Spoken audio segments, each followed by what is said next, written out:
온전한 복음,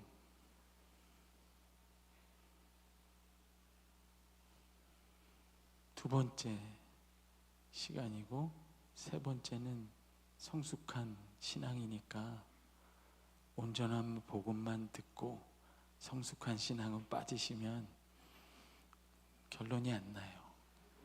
그러니까 끝까지 다 들으시기를 축복합니다. 온전한 신앙이란 온전한 복음이라고 했을 때, 그러면 온전하지 않은 복음도 있는 거잖아요.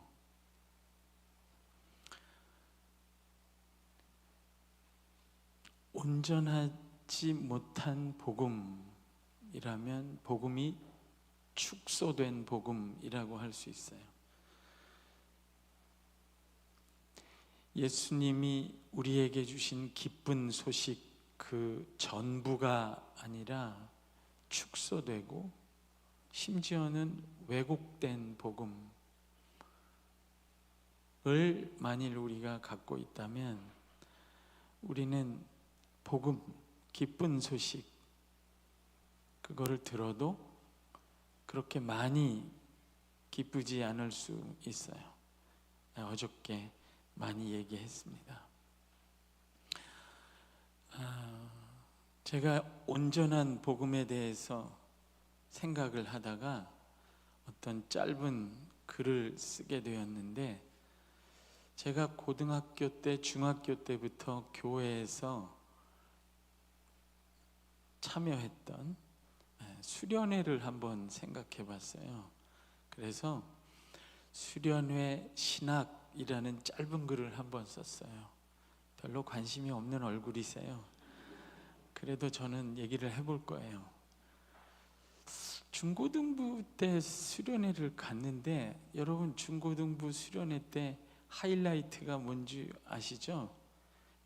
지금은 그렇지 않은, 우리 청소년들은 그렇지 않은 경우도 있는데, 제가 이래봬도 좀 오래됐어요. 겉보기는 오래된 사람이에요. 그 중고등부 수련회 때 하이라이트가 뭐냐면 캠프파이어예요. 그거를 첫째 날 하는 수련회는 없답니다. 마지막 날에 하게 돼요. 그리고 캠프파이어 하기 전에 저녁 집회는 대부분 회개의 기도를 하고, 심지어 어떤 교회에서는 자기가 저지른 죄목을 종이에 써서 그걸 가지고 캠프파이어로 나갑니다.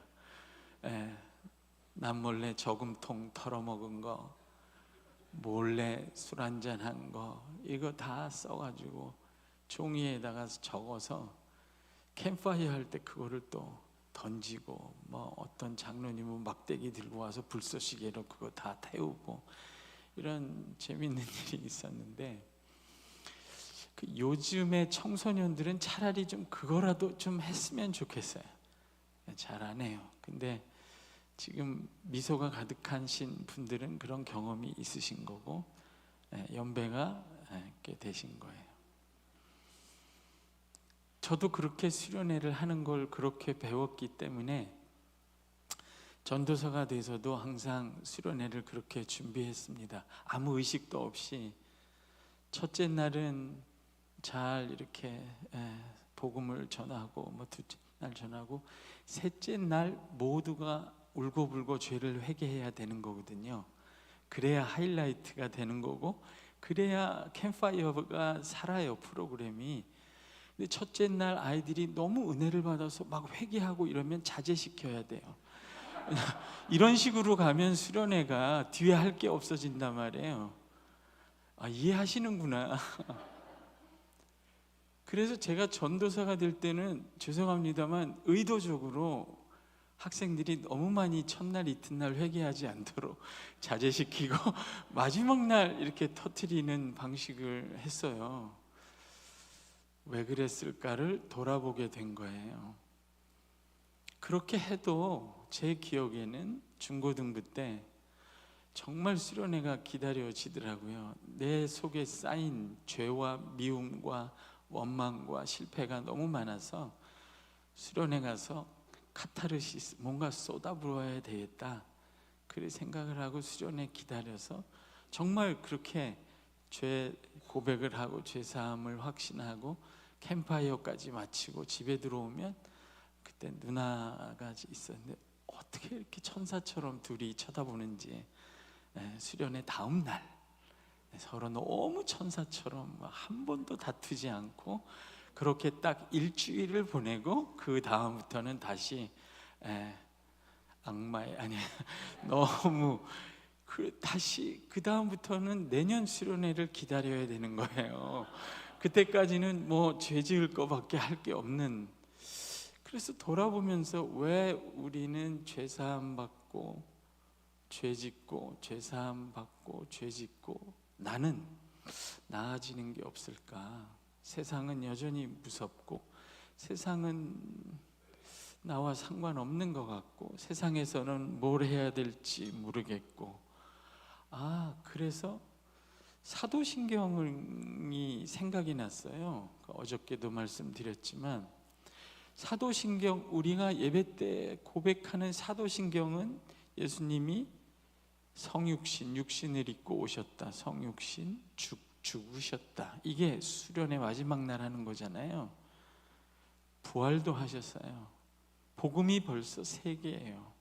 성육신의 복음은 말도 못하는 거예요. 여러분, 영원한 생명이신 말씀이 육신을 입고 오셨습니다. 그것은 육신뿐인 저와 여러분이 그 아들을 받아들임으로 영원한 생명의 말씀을 받아 누리기 위함이에요. 죄만 용서받는 게 아니라, 따라오세요. 근데 또 내가 이 성육신을 지금 설명할 수가 없어요. 너무 뒤에 많아서. 정말 놀라운 복음이에요. 성육신, 속죄, 십자가의 속죄. 오늘 우리 찬양했지만 십자가의 속죄하심은 그걸로 끝나지 않아요. 예수님이 저와 여러분의 죄만 사해 준 게 아니에요. 십자가에서 우리 죄를 사해 주시고 우리가 찬양한 대로 생명과 능력과 소망도 주셨어요. 원 목사님 어떻게 이렇게 찬양을 설교에 맞게 골랐는지, 저하고 짠 게 아니에요. 찬양대도 어쩜 찬양을 이렇게, 이거는 한 분 성령 하나님의 역사가 아니면 이렇게 맞아 들어갈 수 없다. 동의 안 하시는군요. 저는 설교 내용을 알고 있기 때문에 할 수 있어요. 와, 그래. 그러니까 죄사함만 주신 게 아니고 그 다음에 부활도 하셨어요. 더 놀라운 건 이분이 승천하셨어요. 하나님 보좌 우편에 앉아 있습니다. 이따 오후에 2시에 오시면 설명해 줄 거예요. 오후 2시는 성숙한 신앙이니까 온전한 복음에 대해서 얘기 안 할 것 같죠? 또 합니다. 그러니까 안 오셔도 괜찮아요. 전화하면 되니까. 그러니까 승천하셨다는 것도 4번째인데 이 복음이 벌써 예수 그리스도에 관한 복음이 4가지나 된단 말이에요. 5번째도 있어요.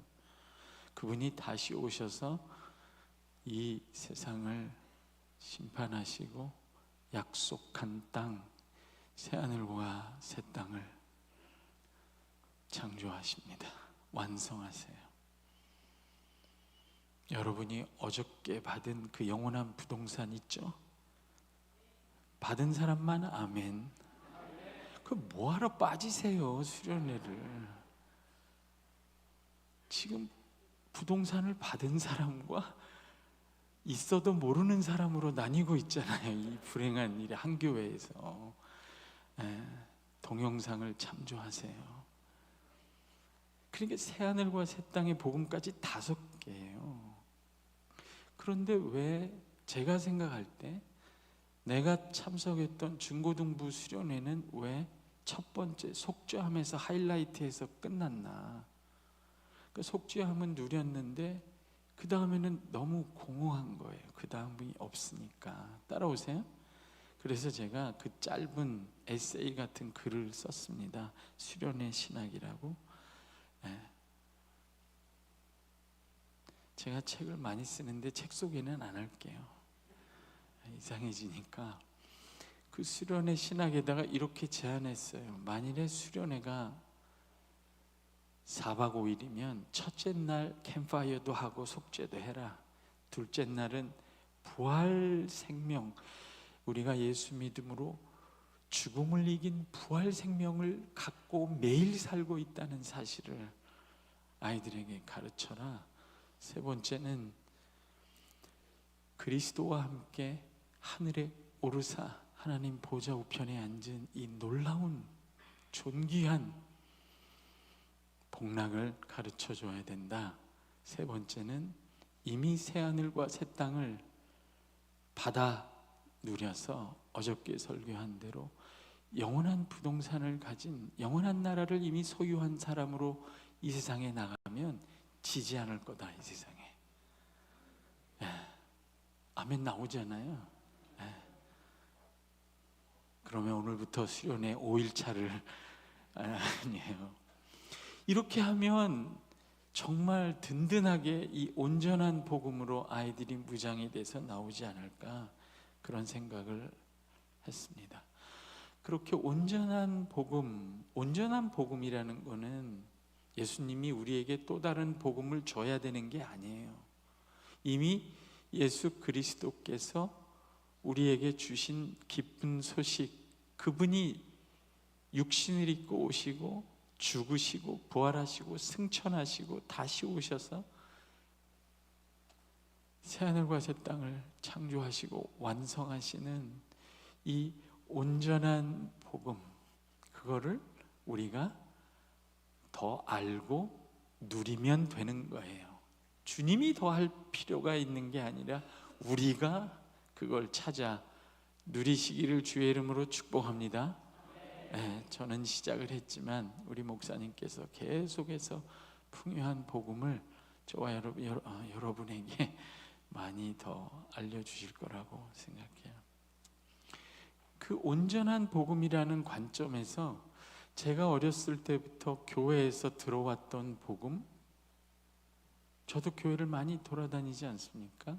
그리고 우리 학생들이 교회에서 어떤 복음을 듣고 있는지를 제가 들어보면 우리 학생들은 우리나라 전역에서 오니까 대충 알죠. 크게 보면 딱 두 가지예요. 한국 교회가 여태까지 전했던 복음, 교회마다 다를 수 있고 목사님마다 다를 수 있지만 크게 보면 두 가지인 것 같아요.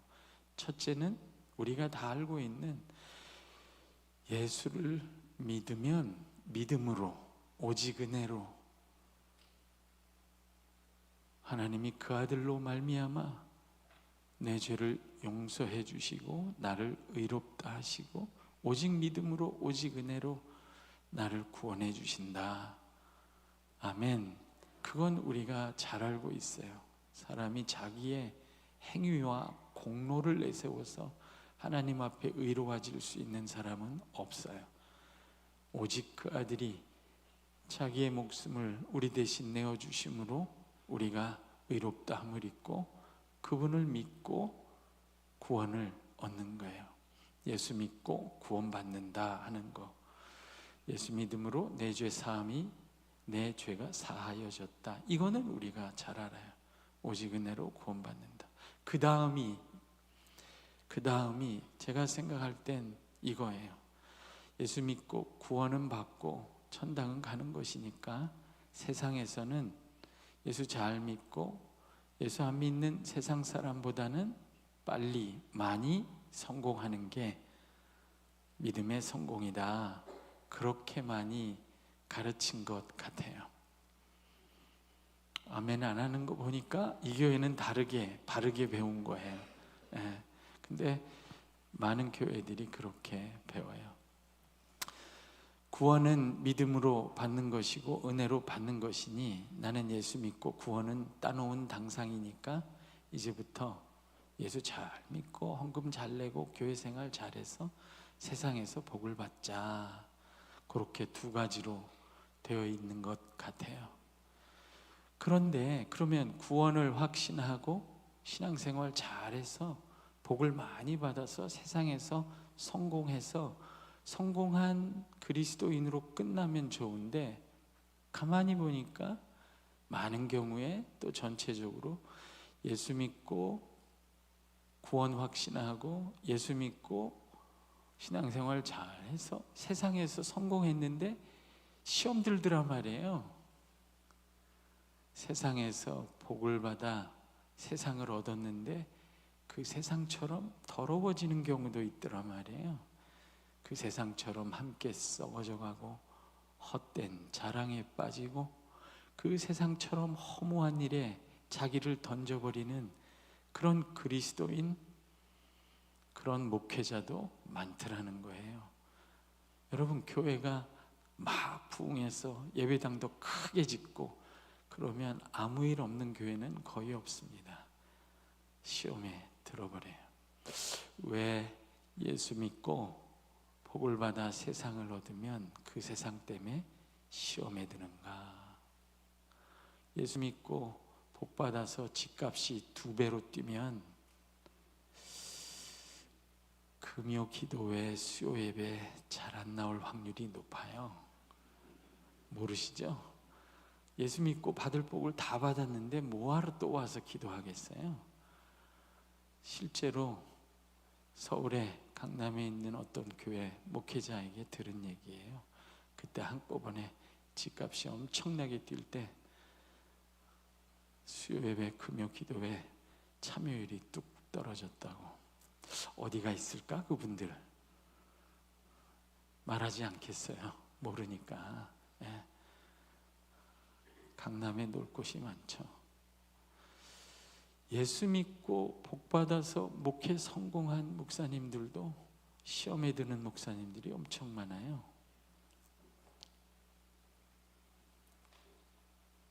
그러니까 우리가 이 문제는 2번 다시 얘기할 게 없어요. 사람이 자기의 선함과 자기의 공로로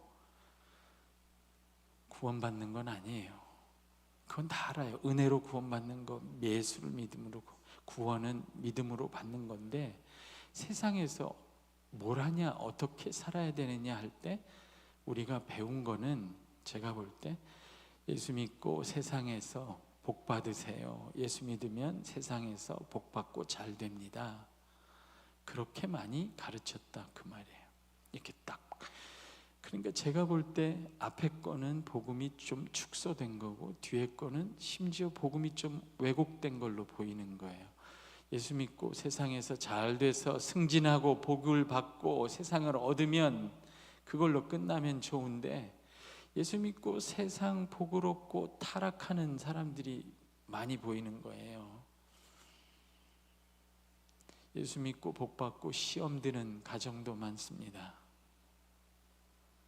예수 믿고 복 받고 시험 드는 교회 목회자도 많습니다.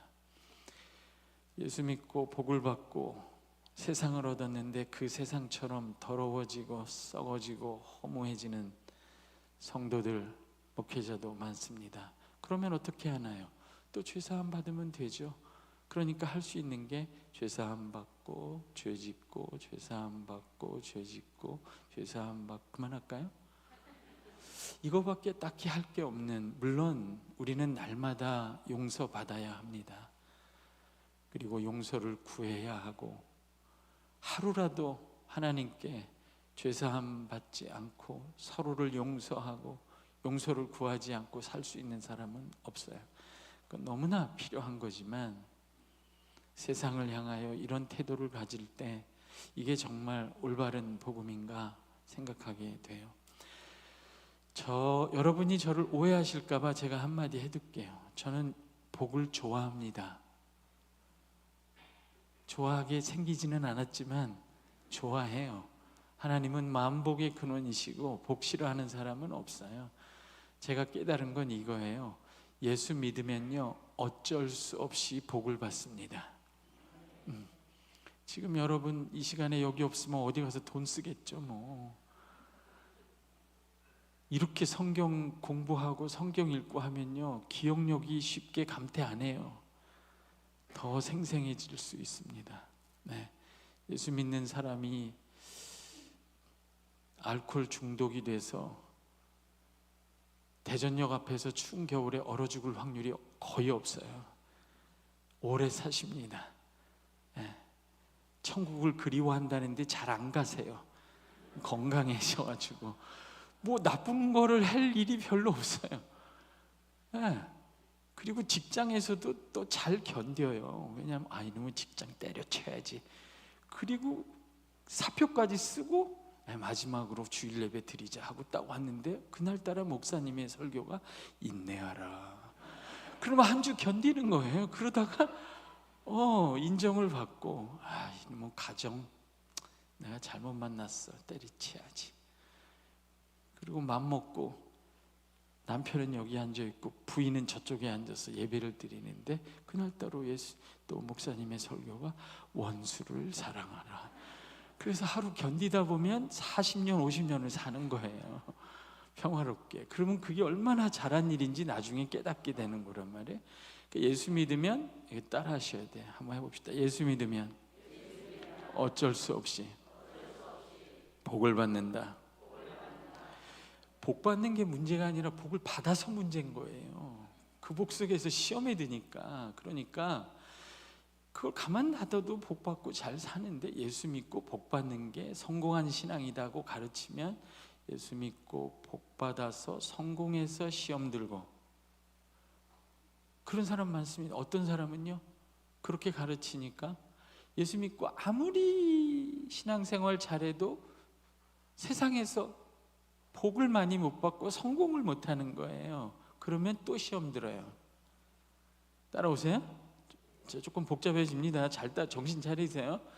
예수 믿고 복 받아 성공해서 시험 들고, 예수 아무리 잘 믿어도 복 받고 성공하지 못해서 시험 들고, 예수 믿고 복 받아서 시험 든 사람들을 보고 시험 들고, 예수 아무리 믿어도 복을 받지 못해서 시험 든 사람들을 보고 또 시험 들고, 그들을 보고 시험 들고, 이렇게 해서 시험 든 교회가 엄청 많답니다.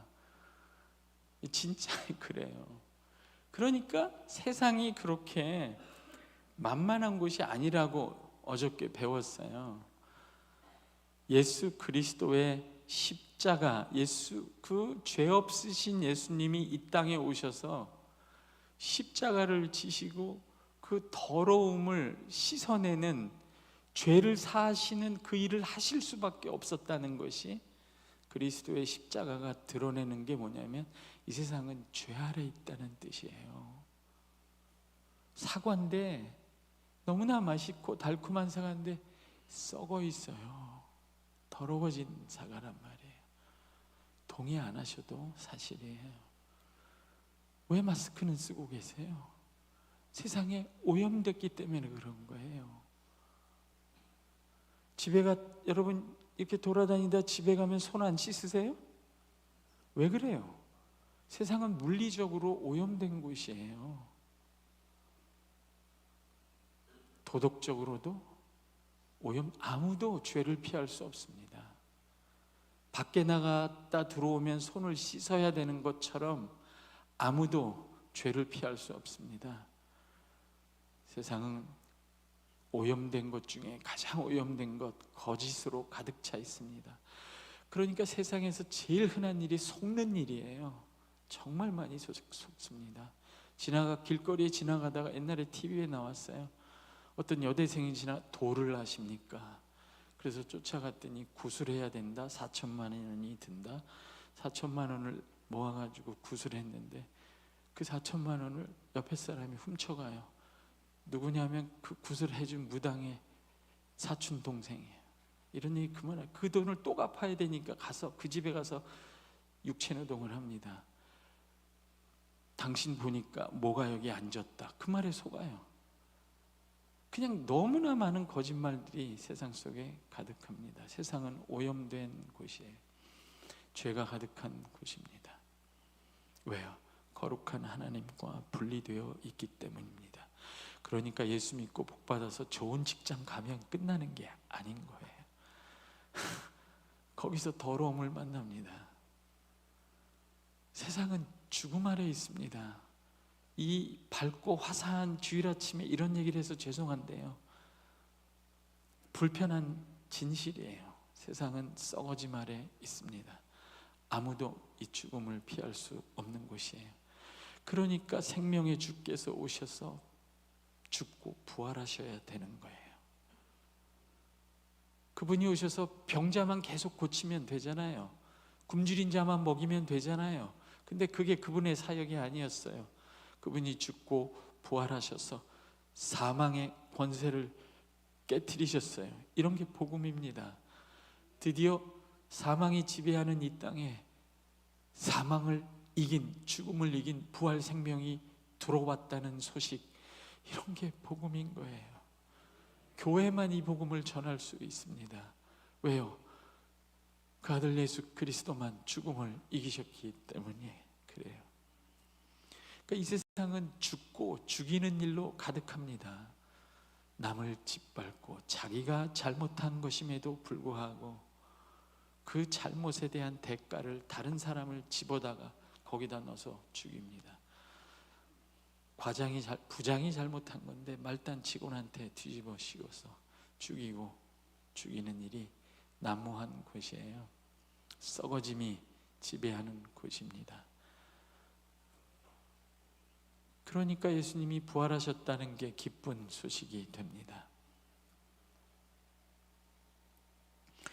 이 세상은 영원한 하나님과 분리되어 있기 때문에 허물을 피할 수가 없는 곳입니다.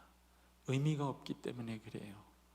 영원하지 않은 것은 결국 의미가 없습니다. 그래서 허무해집니다. 따라오시죠? 그러니까 예수 믿고 세상 복을 얻은 것으로 성공이라고 말할 수 없는 이유가 생기는 거예요. 예수 믿고 복을 얻어서 세상을 얻었는데 그 세상처럼 더러워지고 썩어지고 허무한 일이 생기기 때문이죠. 그래서 예수님이 팔복을 말씀하신 거예요. 이 세상이 타락하기 전에 하나님은 생육하고 번성하라, 이 세상을 차지하고 다스리라, 그러면 되는 거예요. 그런데 죄와 사망이 들어오고 나서 이 세상이 인간으로 말미암아 더러움과 썩어짐과 허무함이 들어와서는 생육하고 번성하라, 이 세상을 차지하고 소유하라, 그거 자체가 복이 되기 어려운 거예요. 따라오세요. 썩은 사과를 한 트럭을 얻으시면 그렇게 기쁘세요? 제가 왜 이쪽을 보고 기쁘십니까? 도련해서 먹어야 되는 거예요. 그러니까 예수님이 창세기처럼 복을 그대로 말할 수가 없는 거예요. 그러니까 이렇게 얘기합니다. 심령이 가난한 자는 복이 있나니, 애통하는 자는 복이 있나니. 왜요? 그냥 세상을 다 가진 사람이 복 있는 거 아닌가요? 그렇게 말씀 안 했어요. 왜냐하면 이 세상에 이미 죄와 사망과 허무함이 지배하는 광풍이 부는 곳이기 때문에 그렇습니다. 우리가 그걸 경험하고 있습니다. 아, 예수 믿어서 그냥 복 받아서 직장에서 잘 돼서 월급 많이 받고 그러면 성공한 신앙이구나 라고 생각했는데, 너무 괴로운 일이 많고 시험 드는 일이 많고 내가 벌은 더 많은 돈 때문에 자식이 망가지고 가정이 파괴되고 교회는 시끄러워집니다.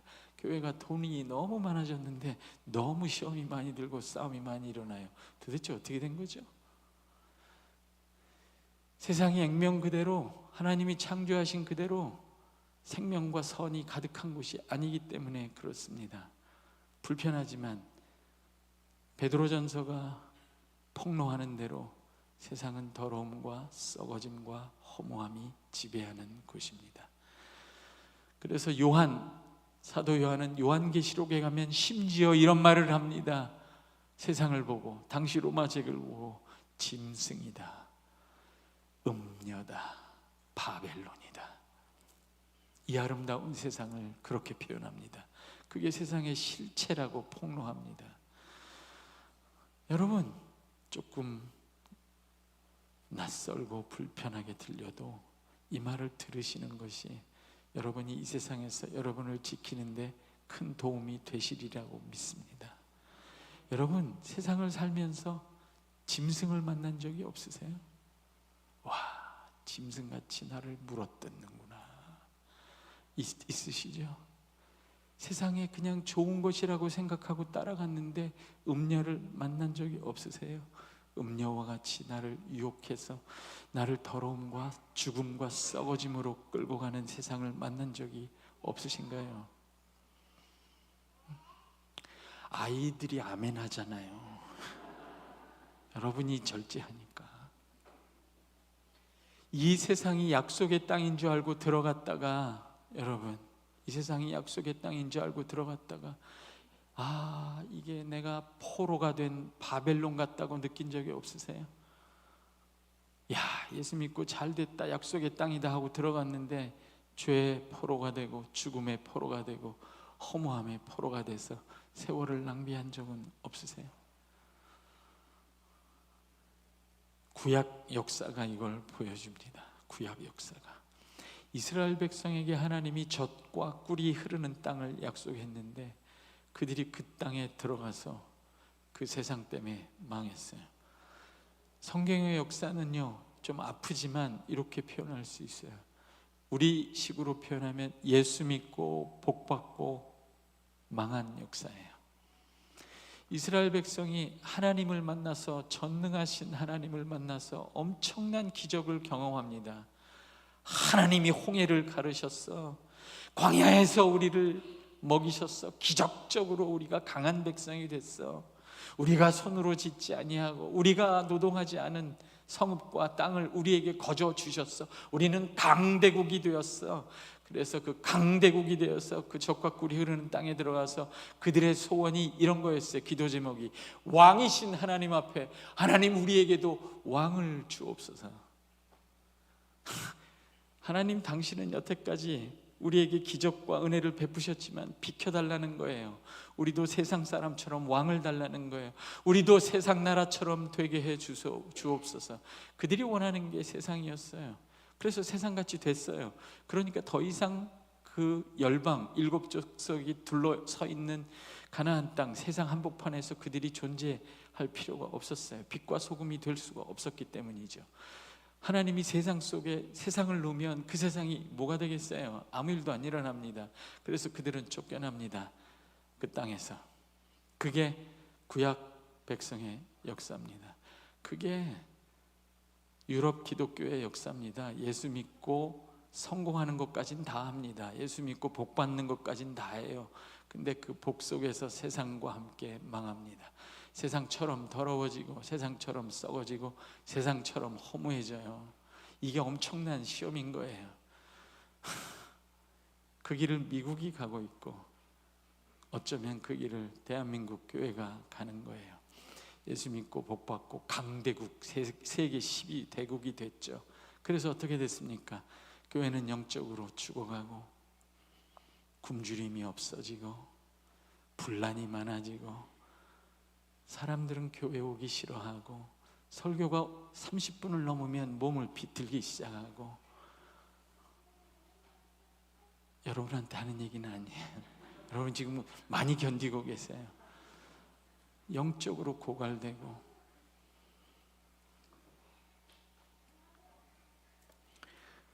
그래서 베드로 전서의 복음, 어저께 들었던 복음은 어쩔 수 없이 하나님이 우리들에게 구약에서처럼 약속의 땅을 주십니다. 너희에게 유업을 주리라. 아멘.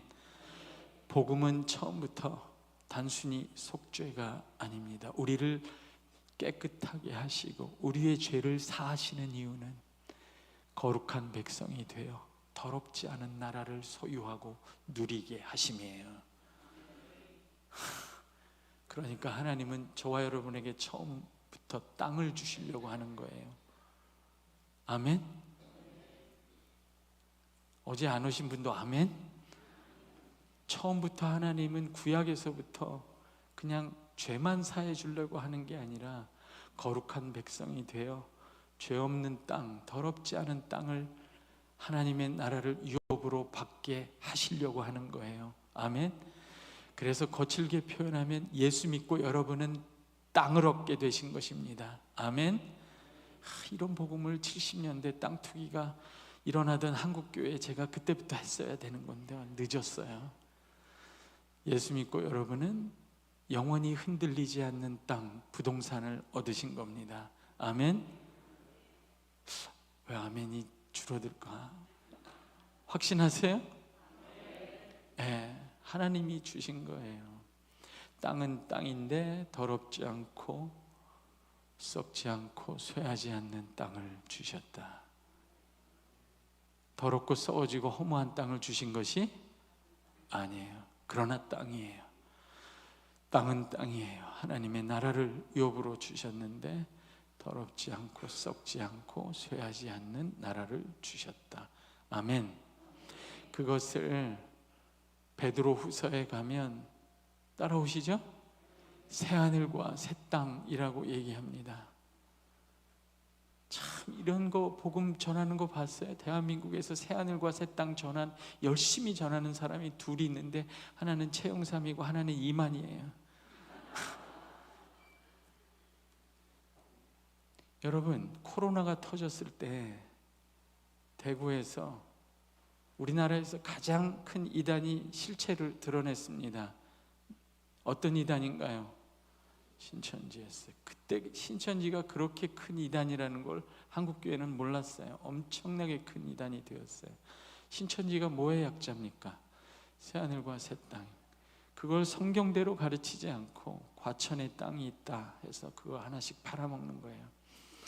여러분, 우리나라에서 신천지가 가장 큰 이단이라고 하는 사실은 무엇을 설명하냐면요, 교회사를 보시면요, 이 중요한 얘기입니다. 교회사를 보시면 그 시대의 주류교회가 가장 외면했던 복음, 버렸던 복음, 깨닫지 못했던 복음, 소유해야 되나 소유하지 못한 복음, 외면한 복음을 이 세상의 거짓의 아비인 마귀가 그 복음, 그 교리를 이단의 입에 넣어줍니다.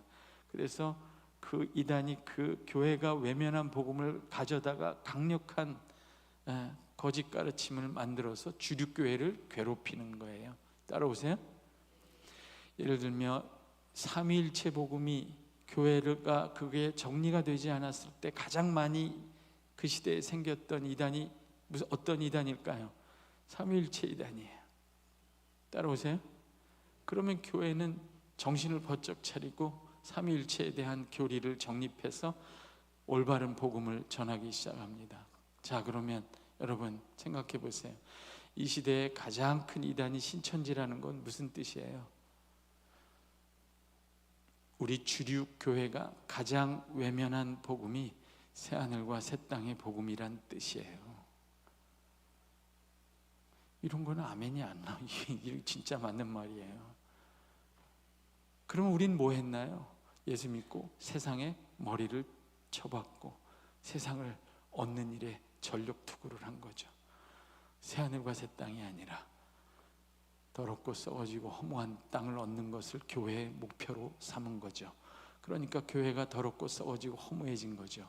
그걸 이단이 비난하기가 너무 좋은 거예요. 너희하고 세상하고 뭘 다르냐? 우리는 새하늘과 새 땅 신천 신지를 선포한다. 보세요, 마귀가 얼마나 영리한가. 마귀가 정확히 합니다. 그러니까 우리는 온전한 복음을 회복해야만 합니다. 우리가 받은 것, 새하늘과 새 땅의 복음 한번 따라합시다. 더럽지 않고 썩지 않고 쇠하지 않는 복음, 쇠하지 않는 땅. 고마워요. 이상하게 생각. 그러니까 우리가 받은 땅이, 내가 받은 유업이 더럽지 않은 땅이고 썩지 않는 땅이고 쇠하지 않는 땅 유업이라면 우리는 이 세상에 나가서 이 세상의 더러움과 부딪힙니까? 부딪히지 않습니까? 그렇죠. 그게 우리의 싸움인 거예요. 우리가 세상을 얻다가 세상에 미혹돼서 스스로 더러워지면 우리가 갖고 있는 더럽지 않은 땅에 살 자격이 없어져요. 자신이 없어져요. 점점점. 따라오세요. 날마다 싸우게 됩니다. 이 세상에 죽고 죽이는 일, 썩어지고 허무한 일과 더불어 싸우게 되어 있습니다. 그래서 베드로전서가 드디어 이런 명령을 내립니다. 이런 권면을 하게 됩니다. 4장 1절부터 3절까지 한번 읽어볼까요? 4장 1절부터 3절까지 다 같이 읽습니다. 시작. 육체의 고난을 받으셨으니 너희도 같은 마음으로 갑옷을 삼으라. 이는 육체의 고난을 받는 자는 죄를 그쳤음이니 그 후로는 다시 사람의 정욕을 따르지 않고 하나님의 뜻을 따라 육체의 남은 때를 살게 하려 함이라. 너희가 음란과 정욕과 술 취함과 방탕과 향락과 무법한 우상숭배를 하여 이방인의 뜻을 따라 행한 것은 지나간 때로 족하도다. 음란과 정욕과 술 취함과 방탕과 연락함과 무법한 우상 숭배, 한마디로 줄이면요, 더럽고 썩어지고 허무한 일이에요. 이런 것에서 나오라고 얘기합니다. 왜요? 여러분, 에서가 참 어리석죠. 팥죽 한 그릇에 장자권을 판 에서를 보면 너무 어리석죠. 그걸 우리가 하고 있는 거예요. 할 수 있다는 거예요. 내가 가진 더럽지 않고 주의 십자가가 증명하죠. 썩지 않고 쇠하지 않는 이 유업을 하나님이 주셨는데, 이 나라, 이 땅, 나는 이 부동산 부자인데, 바울이 이렇게 얘기합니다. 너희가 성령을 받은 것은 장차 올 것 너희의 유업의 보증이라. 아멘. 영원한 나라에 대한 땅 문서예요. 여러분이 받은 성령이. 따라오세요. 십자가는 여러분이 이미 받은 더럽지 않은 땅의 땅 문서나 마찬가지예요. 여러분 안에 있는 부활 생명은 썩지 않는 부활 생명이 있는 땅을 받은 땅 문서나 마찬가지예요. 따라오세요. 그걸 내주겠어요? 내주시겠어요? 세상의 더러움과 썩어짐과 허무함에 부딪혀서 휩쓸려가면서 내가 받은 영원한 땅, 이 영원한 땅의 땅 문서를 내주겠어요? 그러니까 싸움이 될 수밖에 없습니다. 나그네와 행인이에요. 세상의 더러움과 썩어짐과 허무함에 부딪힐 때 우리는 저항할 수밖에 없고, 우리가 이미 가진 이 부요한 더럽지 않고 썩지 않고 쇠하지 않는 땅, 새 하늘과 새 땅, 영원한 영광의 유업을 포기할 수 없기 때문에 저항하고 싸울 수밖에 없는 거죠. 베드로후서 2장 20절을 한번 다 같이 읽어봅시다. 베드로후서 2장 20절.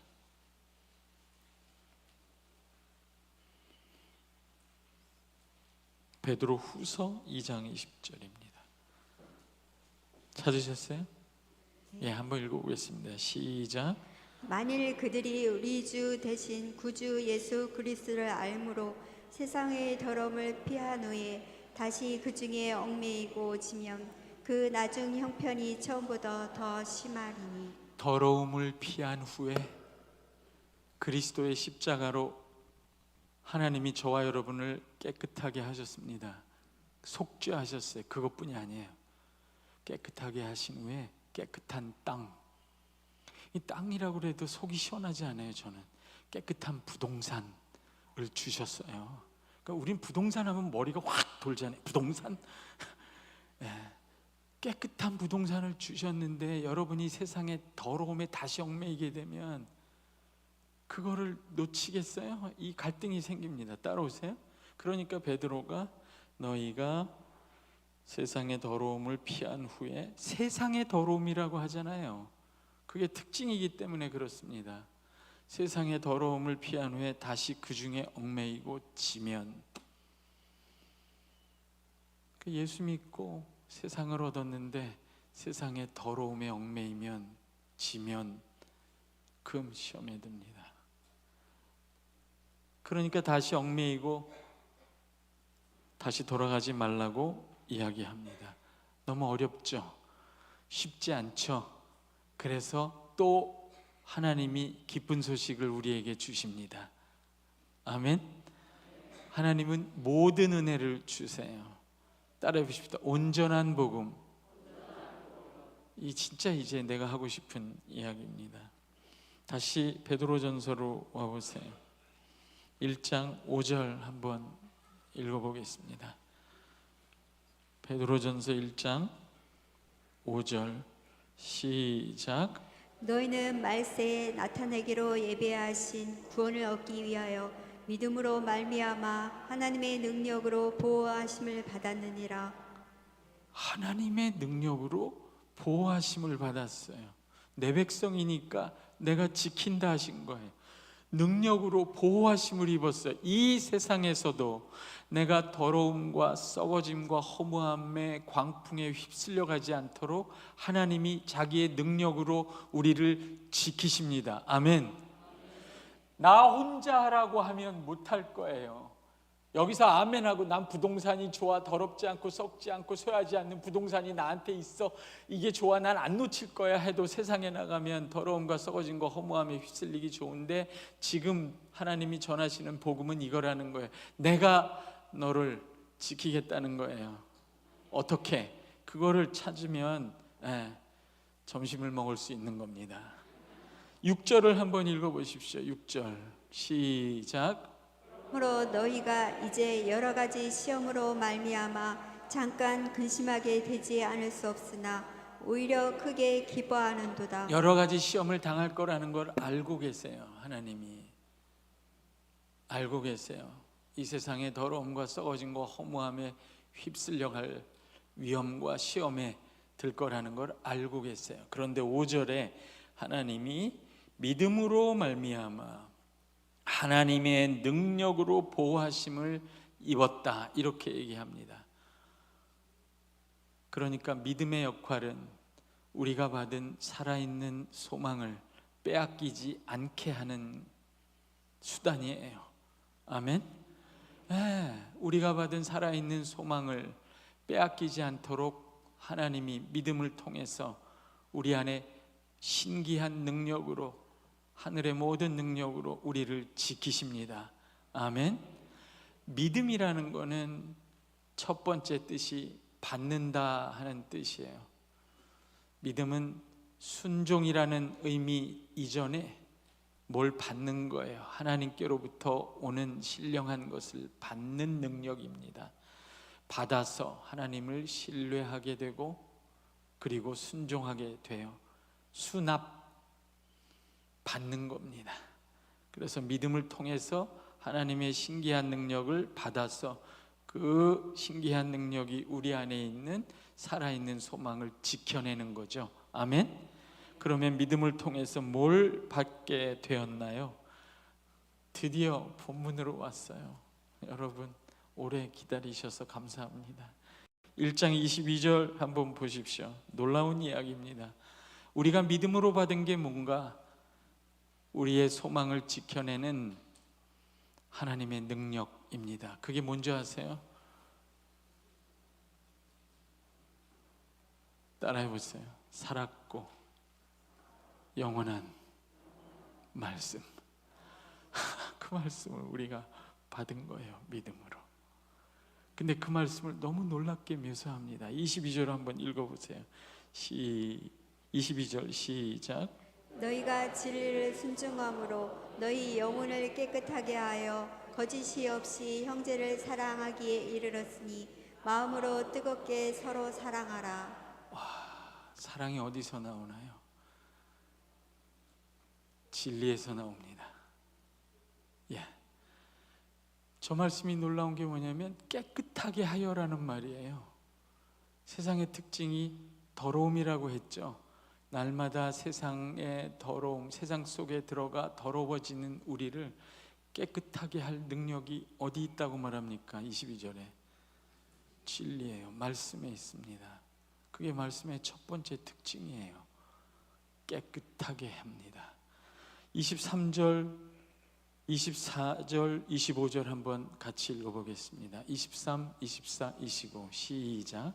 너희가 거듭난 것은 썩어질 씨로 된 것이 아니요 썩지 아니할 씨로 된 것이니 살아있고 항상 있는 하나님의 말씀으로 되었느니라. 그러므로 모든 육체는 불과 같고 그 모든 영광은 풀의 꽃과 같으니 풀은 마르고 꽃은 떨어지되 오직 주의 말씀은 세세토록 있도다 하였으니 너희에게 전한 복음이 곧 이 말씀이니라. 너무나 놀라운 게 여기서 말씀이 무엇과 대조되어 있냐면 풀의 꽃, 그렇죠? 꽃의 영광, 세상과 대조가 되어 있어요. 이 말씀이 세상의 영광은 풀의 꽃처럼 사라지고 떨어져도, 세상은 썩어지고 허무하게 사라져도 하나님의 말씀은 살았고 영영토록 있도다. 말씀이 세상보다 강력한 거예요. 세상의 특징을 풀과 풀의 꽃, 영광이라고 표현하잖아요. 썩어지고 떨어지고 사라지는 겁니다. 근데 그것과 대조해서 말씀을 설명하는데 23절에 보세요. 이 말씀의 두 번째 특징이 뭐예요? 살아있고 더구나 썩지 않는 말씀이라고 합니다. 썩지 아니하는 씨, 썩어질 씨로 된 것이 아니요. 한번 따라합시다. 썩지 아니할 씨. 썩지 아니할? 많이 들어보지 않았어요?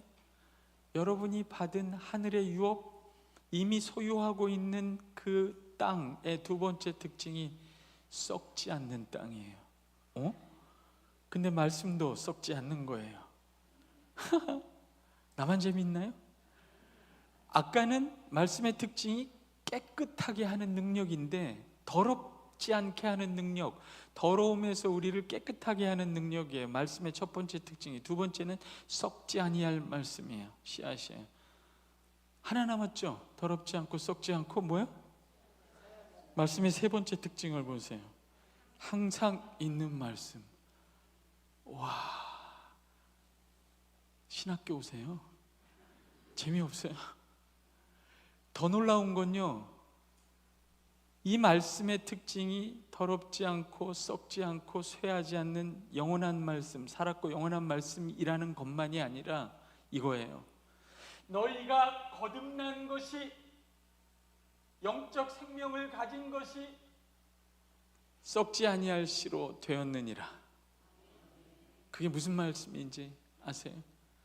거듭났다는 것은 내 안에 영적 생명이 생겼다는 거죠.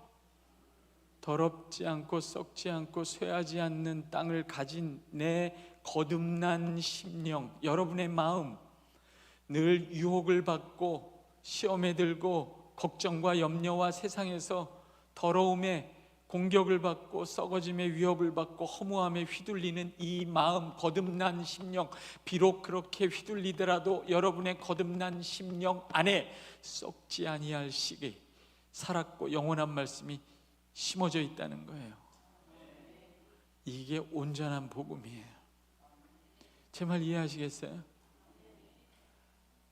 나 혼자 싸우고 있지 않다는 거예요. 여러분 혼자 세상에 들어가서 더러움과 썩어짐과 허무함과 혼자 투쟁하도록 내버려 두지 않으셨습니다. 여러분 안에 이미 세상의 더러움을 이길 하나님의 말씀이 심어져 있어요. 여러분은 세상에 나가도 혼자 나가지 않습니다. 더러운 세상과 부딪혀도 여러분을 깨끗하게 하는 진리의 말씀이 여러분 심령 안에 이미 심어져 있어요. 이것도 낯서세요? 뭐가 낯서세요? 예수님이 이렇게 선포했습니다. 하나님 나라는 이와 같으니 어떤 사람이 밭에 씨앗을 뿌린 것 같다.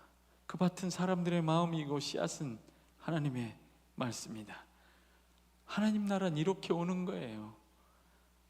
요한일서 3장 9절 한번 보십시오.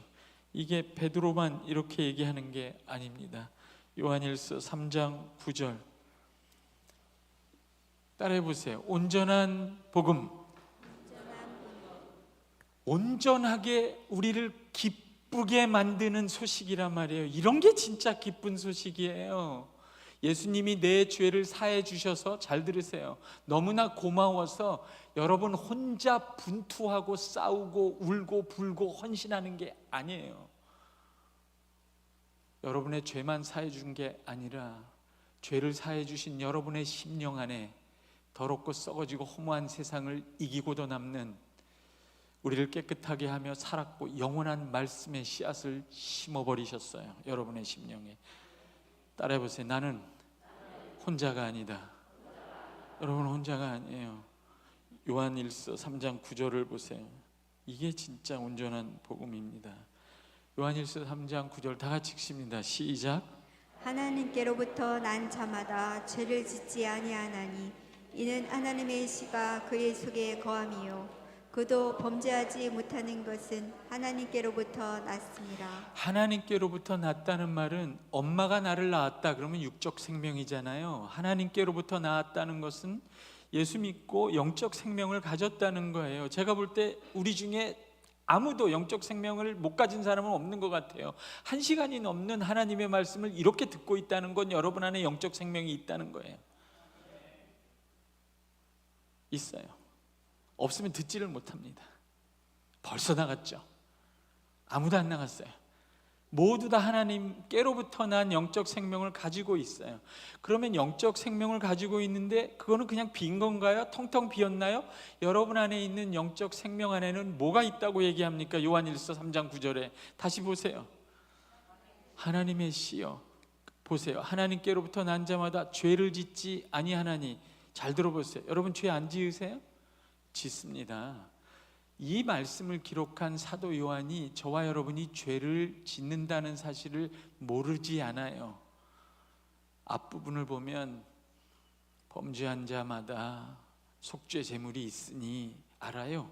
죄를 짓는다는 무슨 뜻이냐면요, 보세요. 점점 더 더럽고 썩어지고 허무한 죄를 이겨나가는 사람이 된다는 뜻이에요.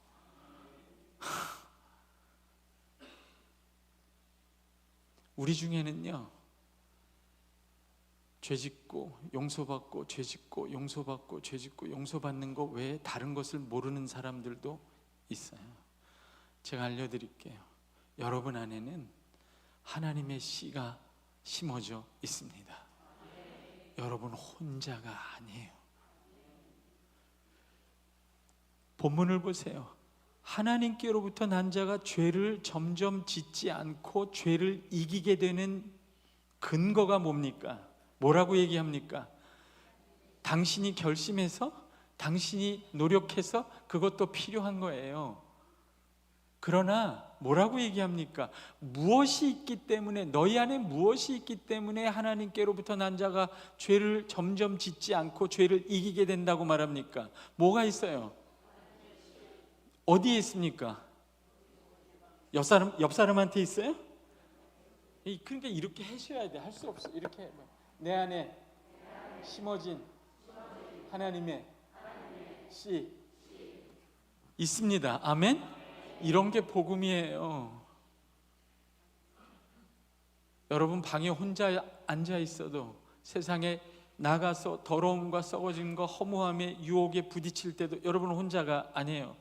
여러분의 결심보다 훨씬 강력한 하나님의 말씀, 하나님의 씨가 여러분 안에 심어져 있습니다. 믿으세요? 사실이에요. 학자들은 이 하나님의 씨가 뭐냐라고 말할 때 성령이다. 어떤 학자들은 말씀이다 이렇게 얘기합니다. 저는 양쪽이 그만 싸웠으면 좋겠습니다. 둘 다 같은 거예요. 둘 다 함께 있는 거예요. 그러면 내 안에 하나님의 씨가 있다는 건 무슨 뜻이에요? 내 안에 내가 그렇게 힘겨워하는 세상의 더러움과 썩어진 거, 허무함을 나 대신 나와 함께 나를 통해 싸우시는 성령과 말씀이 내 안에 심어져 있어요. 그래서 여러분이 하나님의 성전인 거예요. 아우 주여. 그래서 예수님의 이름이 자기 백성을 그 죄에서 건지실 자인 거예요. 내가 싸워서 감당하지 못할 그 죄를 예수가 나 대신 나와 함께 내 속에서 죽기까지 싸우십니다. 그의 영과 그의 말씀으로. 그의 이름이 그리스도예요. 기름 부음 받은 자, 그리스도가 있는 사람은 그 안에 기름 부음이 있습니다. 성령이 거하고 계세요. 임마누엘이에요. 여러분 안에 여러분 혼자 있지 않습니다. 하나님의 영과 하나님의 말씀이 씨앗으로 심어져 있어요. 그분이 여러분을 위해 싸우십니다. 오늘 찬양한 대로 내 백성을 내가 지키는 거예요. 세상으로부터 여러분이 이 영원한 유업을 끝까지 여러분의 것으로 소유하고 누릴 때까지 여러분 안에서 자기의 영과 말씀으로 여러분을 거룩하게, 생명이 풍요하게, 영원한 사랑 안에서 지키는 거예요. 베드로, 야곱, 요한 전부 같은 얘기를 합니다. 야고보도 같은 얘기를 해요. 따라오세요. 네. 바바지가 안 됐어요. 야고보서 1장 21절 한번 읽어보겠습니다. 이게 진짜 밥이에요. 이런 게 밥이에요. 이거 먹으면 정말 삽니다. 밥 한 끼 먹으면 배고파요. 저녁에. 이거는 영원히 솟아나는 생명의 능력이에요. 야고보서 1장 21절 다 같이 한번 읽어봅시다. 시작. 그러므로 모든 더러운 것과 넘치는 악을 내버리고 너희 영혼을 능히 구원할 바 마음에 심어진 말씀을 온유함으로 받으라. 너무 놀라운 말씀인데 정말 아무도 주목하지 않는 말씀이에요. 정말 우리는 복음의 일부분밖에 모르고 살아요. 그러니까 기쁘고 감사한데 지쳐요. 그러니까 기쁘고 감사한데 늘 패배합니다. 할 수 있는 게 죄짓고 용서받는 것밖에 안 남게 돼요. 잘 보세요. 모든 더러운 것과 넘치는 악을 내어버리라고 합니다. 여러분 그렇게 하세요? 하려고 하죠? 잘 됩니까? 보세요. 모든 더러운 것과 넘치는 악이 세상으로부터 내 안으로 쏟아져 올 때 그런 영혼은 얼마나 괴로울까요? 더러움이 넘치고 악이 내 안에 밀려 들어올 때 그 영혼은 시험 들고 괴롭고 고통스럽고 두렵고 불편합니다. 교회 나가긴 나가는데 목사님 얼굴을 보고도 싶지 않아요. 여러분 예배 보고 빨리 나가는 사람 있죠? 네, 성도 쳐다보기 싫어요. 왜냐하면 자기 안에 이 많은 시험과 두려움과 세상에 넘치는 더러움과 악과 싸우느라고 힘들어요. 시험 들고. 그런데 그런 영혼을 구원할 능력이 어디 있다고 말합니까? 야고보서 1장 21절에 어디 있다고 말해요? 한 단어입니다. 어디 있어요? 말씀에 있어요. 똑같아요. 베드로전서하고 요한일서. 말씀에 있습니다. 말씀이 이 영혼, 내 영혼을 구원할 능력이 있는 하나님의 능력이에요. 말씀이. 아멘. 근데 그 말씀은요, 내가 주일날 듣고 있는 설교, 내가 읽고 있는 성경 그 말씀만 얘기하는 게 아닌 거예요. 따라오세요. 잘 보세요. 저 안에 정말 기쁜 소식, 온전한 복음, 기쁜 소식이 있습니다. 그게 뭐냐면요, 말씀인데 말씀이 내 영혼을 구한단 말이에요. 따라오세요. 더러움에 시달리는 내 영혼, 넘치는 악에 상처받은 내 영혼을 구원할 능력이 말씀에 있는데 저 말씀의 기쁜 소식은 이거예요. 너희 영혼을 능히 구원할 바, 따라해보세요. 마음에 심어진 말씀. 마음에, 누구 마음이요? 예수 믿는 내 마음에 심어진 수동태입니다. 여러분이 심은 게 아니에요. 여러분이 설교 듣고 저 말씀을 내가 기억해야지 그게 아니에요. 심어진, 누가 심었습니까? 하나님이 심어 놓으신 거예요. 18절에 보면 하나님이, 야고보서 1장 18절에 보면 하나님이 우리를 거듭나게 하신 이야기가 나오죠. 그가 조물 중에 우리로 한 첫 열매가 되게 하시려고 자기의 뜻을 쫓아 진리의 말씀으로 우리를 낳으셨느니라. 하나님이 낳으셨으니까 중생, 거듭난 영적 생명을 얘기하는 거예요. 진리의 말씀으로 낳으셨어요. 흙으로 지은 게 아니라 여러분을 얘기하는 겁니다. 아멘. 그러니까 거듭난 심령을 가진 여러분 안에 하나님이 무엇을 심어 놓으셨어요? 왜 이런 걸 설교 안 하는지 저는 말씀을 심어 놓으셨어요. 능히 여러분의 영혼을 구원해낼, 여러분도 구원해내지 못하는 여러분의 영혼, 시험 들고 갈등하는 여러분 자신의 영혼, 스스로도 어찌할 바를 모르는 여러분의 영혼을 구원할 능력이 있는 말씀을 다른 곳이 아니라 그 갈등하는 여러분의 심령 안에 심어 놓으셨어요. 따라해 봅시다. 온유함으로 받으라. 온유함으로 받으라. 이제는 따라 하시네. 이렇게 해봅시다. 그러면 저는 확실히 찍고 싶어요. 내 마음에 심어진 말씀. 아멘. 그러면 여러분 안에는 여러분만 있는 게 아니에요. 절대로 잊지 마세요. 이게 씨앗과 같이 내 심령 안에 심어져 있습니다. 그러면 방치해요? 여러분 이거를? 제가 용인에 사는데 내려올 때 여러분 성도 숫자만큼 화분을 하나씩 갖고 왔어요. 네. 저 밖에 충분히 한 200개 갖고 왔으니까 나갈 때 하나씩 가져가지 마시고 이미 드렸어요. 하늘에 있는 생명나무 열매의 씨앗을 심은 화분을 조금 아까 다 드렸어요. 제가 준 게 아니에요. 하나님이 주셨는데 제가 알게 한 거예요. 따라오세요. 여러분 안에 뭐가 심겼어요? 생명나무의 열매. 나는 하늘로부터 온 생명의 떡이니. 그 아들이에요. 생명의 말씀, 하늘로부터 온 더럽지 않고 썩지 않고 쇠하지 않는 영원한 생명의 말씀이 여러분 안에 심어져 있습니다. 그럼 어떻게 해요? 제가 화분 하나씩 드렸는데 다음 주에 목사님한테 물어볼 거야. 성도들이 어떻게 했나? 중고장터에 내놨습니다.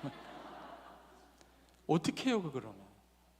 여러분 사랑하는 사람이 여러분에게 멀리 외국으로 떠나는데 여러분한테 이 화분 하나 줄게, 나를 생각하며 좀 잘 돌봐. 그러면 여러분 그 화분 어떻게 해요? 오는 길에 누구 줘요? 어떻게 해요? 방에다가 햇빛 잘 드는 곳에 두고 어떻게 해요? 물 줘요 안 줘요? 거름 줘요 안 줘요? 바람을 쏘요 안 쏘요? 빛이신 하나님께 이 마음을 내어놓고 성령의 바람이 드나들게 하고 막혔을 땐 기도하셔야 돼요. 아버지 하면 하늘의 바람이 들어갑니다. 여러분의 심령에 주여 살려 주시옵소서. 그러면 하늘의 바람이 들어가요. 빛이신 하나님 앞에 오래 서 있어야 돼요. 말씀을 듣고 묵상해야 돼요. 걸음을 주세요. 그리고 움직여봐요. 말씀대로 여러분 안에 심어진 생명의 말씀이 성령의 역사와 함께 꽃을 피우고 열매를 맺기 시작합니다. 그러면 여러분의 심령은 새로운 에덴 동산, 회복된 에덴 동산 같이 됩니다. 이전에는 여러분을 쳐다보고 고개를 흔들며 지나가던 사람이 이게 무슨 향기지 하고 옵니다. 요 하늘의 향기네? 와 여기 무슨 열매 있네? 자꾸 옵니다. 세상 사람도 쳐다봅니다. 이 사람 안에는 세상의 더러움이 아니라 뭔가 깨끗한 게 있네? 이 사람은 사람을 죽이려고 하는 게 아니라 죽은 사람도 살리려고 하네? 와, 이 사람 안에는 허무한 게 없고 영원한 생명, 살리는 사랑이 있네? 와, 이 사람은 세상 사람 같지 않네? 이 속에 있는 게 뭐지? 너희 안에 있는 소망의 이유를 물어보기 시작합니다.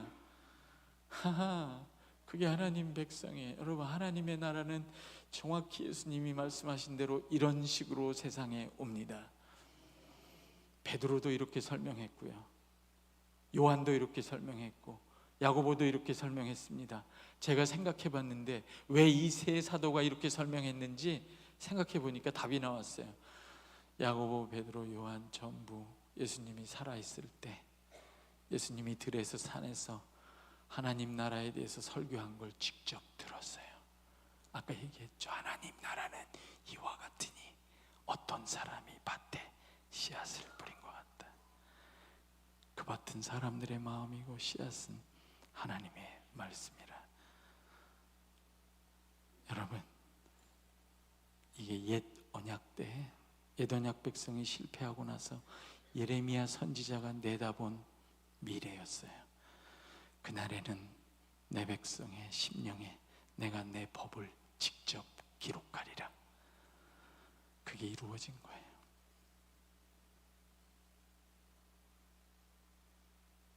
여기까지 이해는 못하셔도 돼요.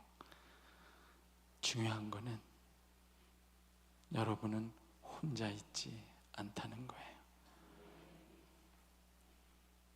한번 따라합시다. 나는 골방에서도 세상에서도 혼자 있지 않다.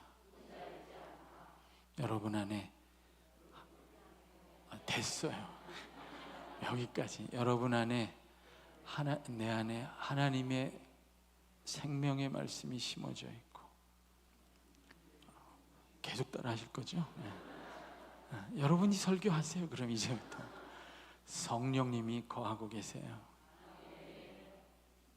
여러분은 혼자 있지 않습니다.